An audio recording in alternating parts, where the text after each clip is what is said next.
男人当着全校同学的面扇了校花一个大嘴巴子，可校花身旁的沸羊羊们却没一个替他出头。非但如此，围观的嗑瓜群众甚至纷纷叫好。原来这个手撕校花的男人叫苏晨。就在刚刚，苏晨一人剿灭逃犯们的老巢，而苏晨在单手拿捏团伙头目的时候，白仓的支援终于赶到。等他发现房间内只剩苏晨站立，白仓看着苏晨不可思议地问：“不是吧，不是吧，这些都是你干的吗？”苏晨对此不置可否：“我来这里的时候发现物资都没了，估计是这些家伙肚子饿坏了才打不过我。”苏晨撒起谎来，脸不红心不跳。白仓对苏晨这种说法嗤之以鼻，不过他也没有过多追问，他只是可惜物资没了，这将导致学校里的学生生存艰难。那咱们先去女生宿舍看看。苏晨突然出声道，只因他刚刚已从这伙人嘴里撬出了信息。白仓闻言立马收枪跟上。等二人离去之后，刚刚在房间内被吊起来的几具 body 之中，有一具 body 忽然睁开了眼睛。与此同时，工程学院行政教学楼外，一个面具男此时正骂骂咧咧，那个家伙又跑出来乱搞，也不知道这次有没有被自己玩死。等面具男来到刚才战斗现场的时候，他的小弟才告知那人还活着。原来刚刚面具男嘴里所说的人，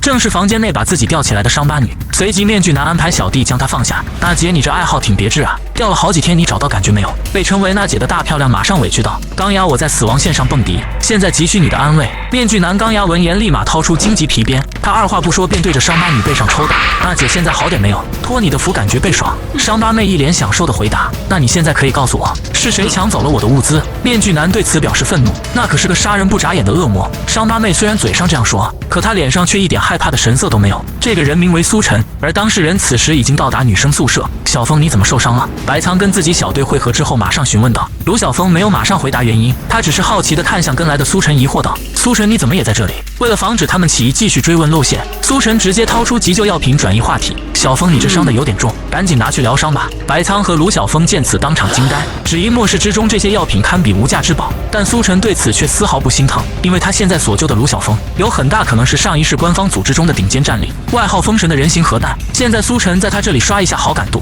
万一是真的话，这笔投资就赚大发了。就在此时，卢晓峰转过话题：“算我欠你一个人情，不过你来这里不只是送药那么简单吧？”苏晨闻言顿时神情凝重地说：“大洪水要来了，你们赶紧撤离！极端高温环境下导致冰川消融，海水马上会形成倒灌，到时整个学校都会淹没在水中。你放屁！就凭一句话就想让我们走，怕是你想独占我们学校里的物资吧？”一个尖锐的声音忽然在一旁响起。苏晨闻言转头一看，他顿时心中了然，原来此人正是他同年级的同学方晴。她不单是个富二代，在学校里还是个有名的女拳击手。不等苏晨继续思考，方晴突然盯上了他手里的包。苏晨，你包里是不是有吃的？他话音刚落就伸手上前，但苏晨可不惯着方晴，他反手就给了方晴一个大嘴巴子。你敢打我？被打懵的方晴看着手里被删掉的牙齿，怒不可遏，而周围的嗑瓜群众对此却是拍手称快。原来是众人苦霸道的方晴久矣。方晴立马大怒：你们这群下头男敢这么对我，我现在就去找我爸让他收拾你们。他说完便转身离去。白仓担心方晴想上前阻止，他去找爸爸，你还能拦着不成？苏晨一句话给白仓整不会了，而方晴碎碎念的才出门没走几步，他就被面具男抓了个正着。小姑娘，告诉我苏晨在哪里？话分两头，不知情的苏晨此时已告别白仓一行，他正准备回实验室那边收割王锦蛇的机缘。就在此时，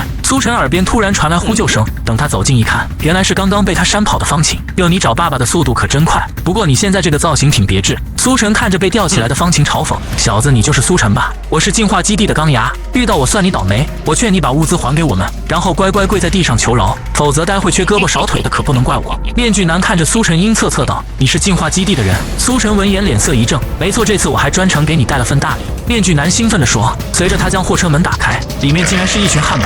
小子，你准备好受死了吗？哈哈哈！面具男见此得意地放声大笑。